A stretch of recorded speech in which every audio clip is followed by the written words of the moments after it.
নমস্কাৰ, মই দশম শ্ৰেণীৰ ছাত্ৰ ছাত্ৰী তেওঁলোক যাতে ঘৰতে থাকি জ্ঞান লাভ কৰিব পাৰে তাৰ বাবে গণিত পাঠ্যপুথিৰ কিছু বিষয় আলোচনা কৰি তেওঁলোকৰ মাজলৈ আগবঢ়াইছিলোঁ। মই আজি তাকে আলোচনা কৰিবলৈ আগবাঢ়িছোঁ। স্থানাংক জ্যামিতিৰ এটা ভিডিঅ' আলোচনা কৰি তেওঁলোকৰ আগবাঢ়িছোঁ। স্থানাংক জ্যামিতি মই দেখাইছিলোঁ যে দুটা বিন্দুৰ মাজৰ দূৰত্ব কেনেদৰে উলিয়ায়। কি আছিলে দুটা বিন্দুৰ মাজৰ দূৰত্ব x2 - √x2 - x1 + y2 - আজি সেই স্থানাংক জ্যামিতিয়ে এটা বিভাজনৰ সূত্ৰ আলোচনা কৰিবলৈ আগবাঢ়িছোঁ। মানে বিভাজনৰ সূত্ৰ মানে কেনেকৈ এই দুটা বিন্দুৰ মাজে এই বিন্দুতে যেতিয়া এই দুটা ভাগ কৰিলে সেই বিভাজনৰ সূত্ৰ কেনেকৈ হয় সেইটোকে আমি দেখাম। আলোচনা কৰিলে গম পাবা। গতিকে আলোচনাৰ মাজলৈ আগবাঢ়িছোঁ। স্থানাংক জ্যামিতিৰ বিভাজনৰ সূত্ৰটো এপ্লাই কৰি কেনেকৈ আমি সমাধান কৰিব পাৰোঁ। গতিকে আমি বিভাজনৰ সূত্ৰ মানে কি, এতিয়া যেনিবা ধৰা এইটো এটা বিন্দু হয়নে, সমান্তৰাল এটা যেনিবা এক্স হয় দেই, বেকা হৈছে তাতে এডাল এক্স এডাল ৱাই এডাল হয় নাই। এতিয়া এই দুটা বিন্দু যেনিবা এই দুটা বিন্দুকে যদি কোনোবা এটা বিন্দুৱে কি কৰিছে ভাগ কৰি দিছে, এই বিন্দুটোৱে ভাগ কৰিছে। এতিয়া এইটো কিবা এটা অনুপাত হ'ব নহয়, এইটো কিমান হ'ব, এইটো যদি ইয়াত লওঁ আমি এইডোখৰ লওঁ হা, এইটো লওঁ, এইটো যেনিবা 2 হ'লে এইটো কিমান হ'ব 3 নহ'ব জানো, এইটো সৰু এইটো কি হয় ডাঙৰ। গতিকে কিমান অনুপাতত ভাগ কৰিছে এই বিন্দুটোৱে 2:, কিমান অনুপাতত ভাগ কৰিছে 3 অনুপাতত। এই বিন্দুটোৰ স্থানাংক কেনেকৈ উলিয়াব পাৰি সেইটোৱে বিভাজনৰ সূত্ৰই আমাক দেখাব। এই বিন্দুটোৰ স্থানাংক এতিয়া এক্স ৱাই ভেলু এটা হ'ব নহয় ইয়াত, এইফালে এক্স অক্ষ যিমান গ'ল বোলে সেইটো কিমান গৈছে 1 2 3 3 গৈছে যেনিবা, আৰু ৱাই অক্ষ কিমান গৈছে বোলে 1 2 3 4 ৱাই অক্ষ 4, গতিকে এইটো কিমান হয় 3,4। এই বিন্দুটো কেনেকৈ উলিয়ায়, যোনটো বিন্দুৱে এই বিন্দু দুটাত এটা অনুপাতত ভাগ কৰিছে সেই বিন্দুটোৰ স্থানাংক আমি কেনেকৈ উলিয়াম সেইটো আমি বিভাজনৰ সূত্ৰটোৰ পৰা গম পাম। গতিকে বিভাজনৰ সূত্ৰটো আমি লিখি লওঁ, সেইটো কেনেকৈ প্ৰমাণ কৰে মই পিছত দেখাম। আগে সূত্ৰটো মই লিখি লওঁ।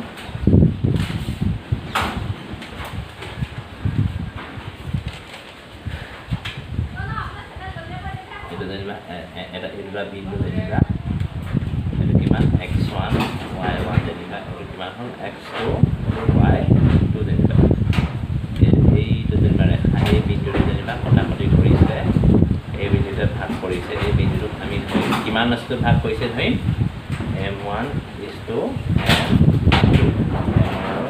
ভাগ কৰি, আৰু বিন্দুটো এইটো x y2 দেই, এইটো xy এইটো x2 y2 ধৰিব পাৰিছা চাগে চবেই, মই কৈ দিছোঁ নহয় মুখে ধৰিব পাৰিবা xy। গতিকে সূত্ৰটো কেনেকৈ হয় এডাল এক্স এডাল ৱাই, মই বুজাবলৈ লিখিছোঁ সেইকাৰণে ভালকৈ লিখা নাই দেই। এক্স অক্ষ ৱাই অক্ষ সূত্ৰটো মনত ৰাখিবা। সেই এক্স ৱাই বিন্দুৰ স্থানাংক মানে গম পাইছা, এক্স ৱাই বিন্দুটো কেনেকৈ উলিয়াই সূত্ৰটো হ'ব কিতাপত আছে, তেওঁ আমি লিখিম m1 1 হ'লে 2 হয়, m1 x2 প্লাছ আৰু m2 হ'লে x1 ডিভাইডেড বাই তলত m1 প্লাছ m2। এইটো এক্স অক্ষৰ কাৰণে এক্স বিন্দুৰ কাৰণে, এইটো এক্স বিন্দুৰ কাৰণে, আৰু ৱাই বিন্দুৰ কাৰণে ছেম হয়। মহাৰি দিছোঁ হা, মই ছবিটো চবে এম বিন্দুৰ কাৰণে ছেম হ'ব, আৰু ৱাই বিন্দুৰ কাৰণে এইটো ৱাই বিন্দুৰ কাৰণে আহিব ইয়াত m1 হ'লে 2 আহে, y2 প্লাছ 1 আৰু 2 হ'লে কি আহে 1 আৰু m1 প্লাছ m মনত ৰাখিবলৈ একেবাৰে এইটো মনত ৰাখিলে এইটো 1 হ'লে 2 আহে, 2 হ'লে 1 আহে, আৰু তলত m1 প্লাছ m2 আহিব হ'ল। এই সূত্ৰটো মনত ৰাখিবা। এই সূত্ৰটো মনত ৰাখি আমি অংক এটা কৰিম। স্থানাংকৰ জ্যামিতি যদি 7.2টো চাওঁ, 7.2ৰ 1 নম্বৰ প্ৰশ্নটো দিছে -1 7 আৰু 4, -3 2:3 অনুপাতত ভাগ কৰা বিন্দুটোৰ স্থানাংক নিৰ্ণয় কৰা। 2:3 1, 7 আৰু 4, -3 যিটো বিন্দুৱে 2:3 অনুপাতত ভাগ কৰিছে, 2:3 ভাগ কৰিছে, সেই বিন্দুটোৰ স্থানাংক নিৰ্ণয় কৰিব। গতিকে ছবি আঁকিব নালাগে, ইয়াত আমাক দিয়াই আছে, কি দিয়া আছে আমি লিখি ল'ম। গিভেন লিখে দিয়া আছে, তো গিভেন ডেট লিখিব পৰা দিয়া আছে যে কি দিয়া আছে বিন্দুটোৰ স্থানাংক দিয়া আছে। গতিকে আমি ধৰি ল'ব পাৰোঁ হা, গিভেন ডেট নিলিখিব পাৰা, যিহেতু আমাক বিন্দুকেইটা স্থানাংক দিয়া আছে। 1 নম্বৰ সলিউশ্যন আমি কি লিখিম, যিখিনি দিয়া আছে লিখি লওঁ। আমি লিখি ল'ম ধৰা হ'ল ধৰা হ'ল প্ৰথম বিন্দুটো x1 y1 হ'ব x1, y1 কিমান হ'ব -1, আৰু x2, y2 কিমান হ'ব 4, -3 তাৰপিছত যিটো অনুপাত দিয়া আছে m1:m2 কিমান হ'ব 2:3 এতিয়া উলিয়াব লাগে কি x, y লিখি দিব পাৰা x, y উলিয়াব লাগে কুৱেশ্যন মাৰ্ক মানে x, y বিন্দুটো স্থান এতিয়া আমি সেই সূত্ৰটো লগাম যোনটো সূত্ৰ কৈছিলে আমাক m1x2 + m1x1 আৰু এই বিন্দুকেইটা গম পালোঁ আমি চাইডত লিখি ল'ব পাৰা ইয়াত মই লিখি লৈছোঁ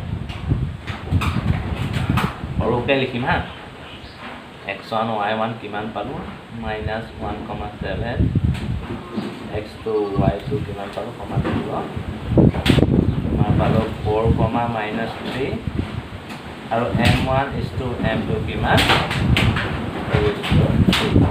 খুব বতাহ মাৰি আছে গতিকে চাউণ্ডটো নহ'লিব পৰা ভাল আহিব আৰু লিখি গৈছোঁ নহয় 2:3 হ'ল এইখিনি লিখাৰ পিছত এতিয়া আমি এতেকে অনুপাতত ভাগ কৰা বিন্দু স্থানাংক বুলি লিখি ল'বা ইমান 1,7 আৰু 4, -3 বিন্দুটো x, y বিন্দুটোৱে বিন্দুটোৰ স্থানাংক হ'ল বুলি লিখি ল'বা যিটো অনুপাত ভাগ কৰিছে যিটো বিন্দুৱে ভাগ কৰিছে গতিকে আমি উলিয়াম এতেকে x, y ধৰা হ'ল যোনটো বিন্দুৱে ভাগ কৰিছে সেইটো x, y বুলি ধৰি দিছিলোঁ প্ৰথমে এতেকে x, y এতিয়া সূত্ৰটো বহাই দিলোঁ m1 x আছিলে m1x2 হয়নে প্লাছ m2x1 ডিভাইডেড বাই m1 প্লাছ m2 তাৰপিছত আছিলে m1y2 প্লাছ মই কৈ গৈছোঁ নহয় ধৰিব পাৰিবা m2y1 ডিভাইডেড বাই m1 প্লাছ m2 হ'ল এতিয়া চাইডত লিখি দিওঁ x, y বাৰে বাৰে লিখি নাযাওঁ যিহেতু হেৰি হ'ব ইয়াতে লিখি যাম আমি এতিয়া m1 কিমান 2 ইনটু ডট মানে ইনটু x2 মানে কিমান 4 তোমালোকে চাইডত নিলিখিলেও হ'ব তলত এবাৰ লিখিবা না মই বৰ্ডখনত লিখিছোঁ প্লাছ m2 কিমান 3 m2 x1 কিমান -1 গতিকে কি হ'ব এটা আহিব ডিভাইডেড বাই m1 + m2 2 + 3 y কাৰণে চালোঁ m1 কিমান 2 ডট m1 y2 কিমান -3 এটা আহিলে প্লাছ m2 কিমান 3 ডট m2 y1 কিমান 7 বাই 2 + 3 হয় এতিয়া এইকেইটা আমাৰ দৰকাৰ নাই এই ভেলুখিনি বহালে গতিকে বহাই দিছোঁ এতিয়া সেই কেলকুলেশ্যন পাৰিবা 4 × 8 3 × 3 প্লাছে মাইনাছে মাইনাছ প্লাছ আছে মাইনাছ এইটো কিমান আহিলে 5 3 × 6 আহিলে 7 × 21 এইটো কিমান আহিলে 5 আহিলে 8 পৰা 3 গ'লে কিমান হ'ব 5 নহয় জানো 5/5 ওলালে এটা কমা এতিয়া 21 পৰা 6 গ'লে কিমান হ'ব ইয়াৰ পৰা যদি 6 গুচি যায় 6 হয়নে ইয়াত বিয়োগ কৰি চাব পাৰা তোমালোকে যদি মনত নাই 21 পৰা 6 মই দেখাই দিছোঁ 6 পৰা ইয়াৰ পৰা 11 হ'ব 11 6 কিমান হ'ব 5 নহয় জানো 5 6 কিমান 11 6 5 ইয়াত থাকিলে কিমান 15 গতিকে প্লাছ ডাঙৰটো আগত প্লাছ চিন আছে গতিকে প্লাছ এইবোৰ 15 কি হ'ব 5 গতিকে 5 এবাৰ কাটি নিদিলেও হ'ব ভিতৰত 5 15 গতিকে x, y বিন্দুৰ স্থানাংক কিমান ওলালে যিটো বিন্দুৱে বিন্দু দুটা কিমান আছে 2:3 অনুপাতত ভাগ কৰিছিলে মানে এটা যেনিবা ৰেখা এই বিন্দুটোক কি অনুপাতত ভাগ কৰিছিলে 2:3 অনুপাতত এনেকুৱা ধৰণৰ ভাগ কৰিছিলে এইটো 2 কিমান হ'ব 3 এই বিন্দুটোৰ স্থানাংক কিমান ওলালে 1,3 ওলালে হ'ল এতিয়া স্থানাংক গতিকে বাকী এনেকুৱা অনুখিনি প্ৰশ্ন আছে তোমালোকে এই উদাহৰণটো চাই কৰি যাবা বুলি আশা ৰাখিলোঁ ধন্যবাদ।